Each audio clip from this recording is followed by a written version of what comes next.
भारतीय संविधान के भाग 3 मौलिक अधिकार और भाग 4 राज्य के नीति निर्देशक तत्व डीपीएसपी के बीच का संबंध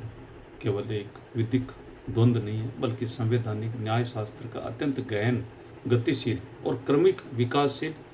सामंजस्यपूर्ण निर्माण, हार्मोनियस कंस्ट्रक्शन है, जो व्यक्तिगत स्वतंत्रता, सामूहिक कल्याण के बीच में एक सटीक संवैधानिक संतुलन स्थापित करता है। प्रारंभिक काल में जब सर्वोच्च न्यायालय ने चंपकम दोराईराजन 1951 जैसे ऐतिहासिक निर्णयों में मौलिक अधिकारों को डीपीएसपी पर एक निरपेक्ष रूप से सर्वोच्च माना, तब इन दोनों के बीच में एक तीव्र विरोधाभास, कॉन्ट्राडिक्शन स्पष्ट दिखा। जहां व्यक्तिगत स्वतंत्रता, समाजवादी न्याय के लक्ष्य एक दूसरे के प्रतिद्वंदी प्रतीत हुए, किंतु संविधान निर्माताओं का मूल दर्शन कभी भी इन्हें परस्पर विरोधी नहीं मानता रहा है, बल्कि इन्हें एक दूसरे का पूरक मानता था। इस विरोधाभास को सुलझाने के लिए संयोजन कम्बिनेशन के सूत्र में पिरोने के लिए 25वें और 42वें संवैधानिक संशोधनों के माध्यम से विधायी हस्तक्षेप किया गया, जिसमें अनुच्छेद 14 और 19, 14 और 19 के विरुद्ध अनुच्छेद 39B और 39C को लागू करने वाले कानूनों को विशेष संरक्षण प्रदान किया गया। न्यायिक दृष्टिकोण से इस परिवर्तन की चरम सीमा केशवानंद भारती 1973 और विशेष रूप से मिनर्वा मिल्स 1980 के ऐतिहासिक निर्णयों में देखी गई, जहां सर्वोच्च न्यायालय ने अत्यंत गहन शोधपूर्ण विश्लेषण करते हुए प्रतिपादित किया कि मौलिक अधिकार और डीएसपी एक ही सिक्के के दो पहलू है। डीपीएसपी एक ही सिक्के के दो पहलू है, एक रथ के दो पहिए हैं जो परस्पर पूरक है, एक दूसरे के बिना अधूरे। न्यायालय ने स्पष्ट रूप से माना कि मौलिक अधिकार जो व्यक्ति की गरिमा और स्वतंत्रता की रक्षा करते हैं, डीपीएसपी उन्हें निर्धारित सामाजिक, आर्थिक, लोकतंत्र के कल्याणकारी लक्ष्यों के संदर्भ में अलग नहीं रखा जा सकता है।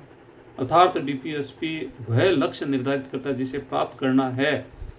जबकि मौलिक अधिकार वह साधन है जो सीमा रेखा प्रदान करते हैं, जिसके भीतर रहकर राज्य उस लक्ष्य की ओर अग्रसर होता है। उस राज्य को अग्रसर होना है। इस प्रकार इन दोनों के बीच का संबंध अब किसी विरोधाभास नहीं, बल्कि एक अंग संबंध, ऑर्गेनिक रिलेशनशिप का है, जहां न्यायालय सामंजस्य के सिद्धांत का प्रयोग करके यह सुनिश्चित करता है कि सामाजिक क्रांति लाने के चक्कर में व्यक्तिगत स्वतंत्रता का हनन न हो और व्यक्तिगत स्वतंत्रता के आड़ में सामाजिक न्याय और आर्थिक समानता के संवैधानिक आदेशों को कुर्बान न किया जाए। इस अद्वितीय संवैधानिक समन्वय न केवल न्यायपालिका को एक सक्रिय संवैधानिक व्याख्याकार के रूप में स्थापित किया, बल्कि यह भी सुनिश्चित किया कि कल्याणकारी राज्य की अवधारणा कभी भी एक पुलिस राज्य में परिवर्तित न हो और व्यक्तिगत अधिकार कभी भी सामंती और पूंजीवादी एकाधिकार के हथियार न बन जाए।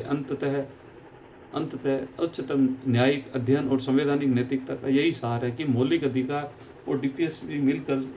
भारतीय संविधान के मूल ढांचे, बेसिक स्ट्रक्चर का वह भिन्न अंग बनाते हैं जो राजनीतिक लोकतंत्र और सामाजिक आर्थिक लोकतंत्र एक साथ जोड़कर एक कल्याणकारी राज्य की स्थापना करता है, जिसमें व्यक्ति के सर्वांगीण विकास और समाज के सामूहिक उत्थान का समन्वित अविभाज्य रूप से पूरक संयोजन नीति है, जो संवैधानिक व्याख्या के सर्वोच्च शिखर को परिभाषित करता है। धन्यवाद।